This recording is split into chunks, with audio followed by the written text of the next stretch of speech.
Hi, Carolyn. Let's take a look at this set of essays. The first one is about the trend towards online communication. Let's see what you wrote.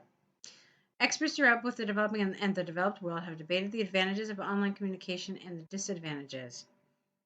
This essay will show both sides using examples from Zoom to demonstrate points and prove arguments. All right. So, first of all, it's really helpful if you can include the question, and as far as task one is concerned, if you could also include the image of the diagram. I need to refer to those because what I would show you if I had it here in front of me is the fact that you haven't really made your position clear. Because the question asks you something very specific. I can't remember if it's do the advantages of this outweigh the disadvantages. It's something, but I do need to see that because how well and how directly you answer that is going to have a very immediate effect and impact on your task achievement score. So it's helpful if you have it. I mean, I can find it, but it would really be helpful if you could include it. So here, you didn't give us your position. You just said you will show both sides, but I don't know why you're going to do that, and I don't know what your position is, and this is really important. So that's one thing that I would like to fix. Okay, so I was able to locate the question. It first of all, one thing that it does is it compares in a way online communication. It talks about how it's more popular nowadays than face-to-face meetings.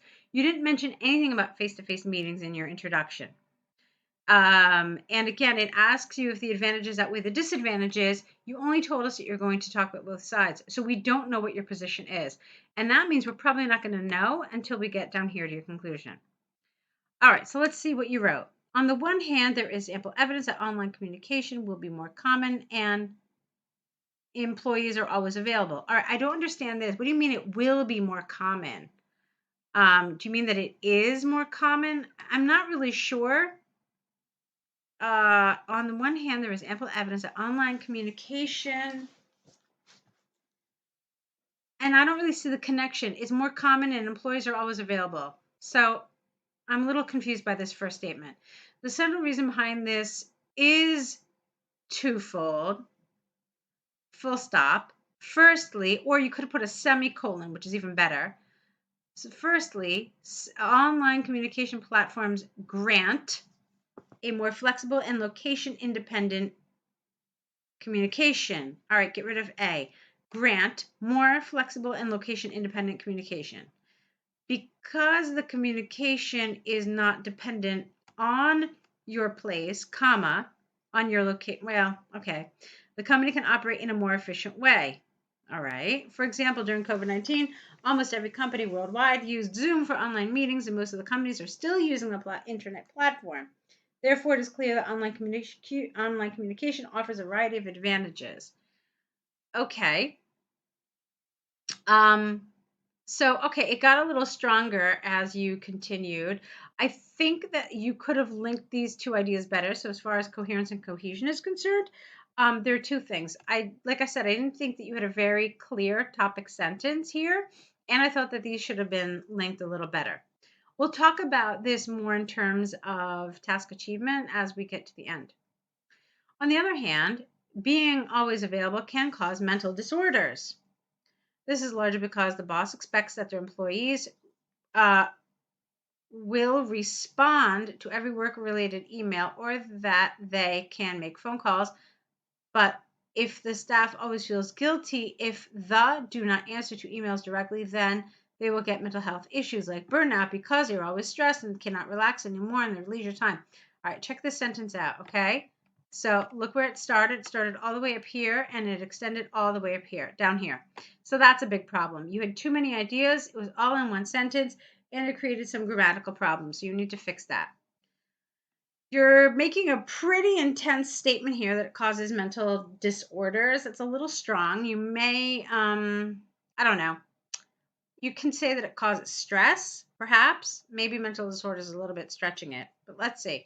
This is largely because employers expect their employees to respond to every work-related email or phone calls, full stop.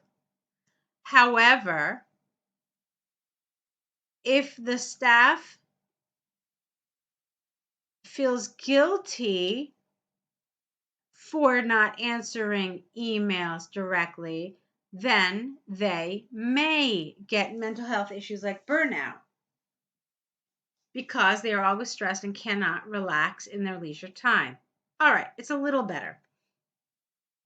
Let's continue. For example, a study by Zoom states that since companies converted their communication to online communication, mental health problems among employees rose by 25%. Therefore, it is clear that there are some disadvantages. To conclude from the arguments and examples given, I firmly believe that the advantages outweigh the disadvantages because of flexibility which is given when you use online communication. What? Oh, because of the flexibility. Okay. So, now I want to talk to you a little bit about, we talked about coherence and cohesion. We talked about task achievement here and how you didn't really do yourself a lot of favors by the way you created this introduction. But the other thing that I want to talk about task achievement is the actual body paragraphs themselves. You essentially made this about, hey, is online communication good? Is online communication bad? So you kind of didn't really talk precisely about what the essay asked you to talk about. Okay. They're saying that not just that, we're communicating online, but in fact that in many ways it's replacing face-to-face communication. Okay. It says that we're using online communication more than face-to-face meetings.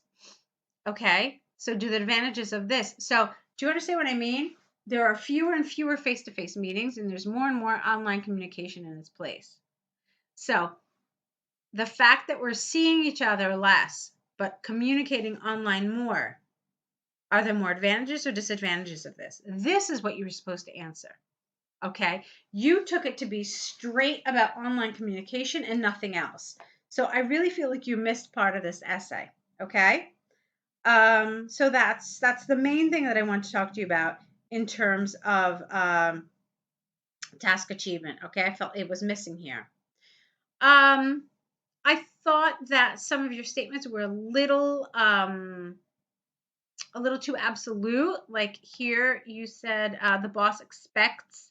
You want to be a little more gentle. You want to say because employers may expect. It's really important to hedge. Okay, so by hedge we mean that you're making your statement sound a little less absolute. All right, so that's what you need to do there. So it's a nice start, but you have to do a little more work in terms of task achievement and coherence and cohesion. Okay. Also be careful with some of those really long sentences. When you see that your sentence is getting to the third line, that's your clue that you've probably written too much in one sentence. Okay. All right. Let's take a look now at your task 1. The pie chart shows the popularity of 7 school subjects among pupils in Germany in 2017. The subjects are, okay, fine. Firstly, pupils like PE, then history, after that maths, then physics, followed by biology and geography, and finally IT with, okay, respectively. Secondly, qualitative subjects with 62% are more popular than quantitative subjects with 38%. Thirdly, history with 22.4% is almost 3 times higher than biology with 7.1%, while PE with 22.9% is 3 times higher than IT with 3.7%. Finally, maths and physics are almost as high as PE and history and PE, while geography, biology, and IT are almost the same share. Overall, it can be said that the majority of pupils like PE and history with 22.9%, 22.1%, while pupils do not like IT with 3.7%. Okay, so let's talk about this a little bit. I thought this was fine. Your overview needs a little work. Let's start with this. Because it doesn't really read like an overview. You have data in it. And one of the keys of an overview is that it shouldn't have data. It really should just essentially present the main thing, the thing that's so obvious, okay? So you could have just said, overall, it can be said that the majority of pupils like PE and history, while they do not like IT. Or rather than saying they do not like, you could talk about popularity. So overall, it can be said that PE and history were the most popular among students, while IT was the least. That would have been a nice sentence, but that's an overview. Anytime you start using data, it stops being an overview and it's a detailed paragraph. So be careful with that. Now, I have to tell you that I really wasn't happy with this here. It just read very mechanical.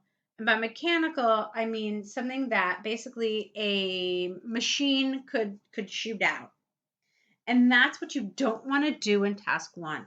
You want to show a little critical thinking, which you did. You did a lot of that here.